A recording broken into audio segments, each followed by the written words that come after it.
let's make something appley. You're making some applesauce. I always like chunky applesauce.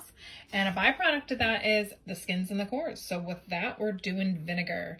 With this gallon container, I used a 1/2 cup of sugar and I layered it in between this. And this is just gonna sit on the counter for 30 days. I'm gonna try to stir it up every now and then. A little tip for the vinegar is to jump start it with an apple cider vinegar of your own. Make sure it has the mother, and I mean organic is definitely best, but you can just jump start it with this, like anywhere from a 1/2 cup to a cup, and make sure that you submerge everything, but you're going to want to let this breathe. Don't put it in something sealed. Make sure it has like an overflow. There, that fits this way better. If you want more information on this, go back and check out my previous video. It's either in recipes or Homestead pantry. And then over here, I looked up a recipe for you guys. This is a 20-minute water bath or a 10-minute pressure can if you do quarts. We're actually going to do pints, so it's a little bit less.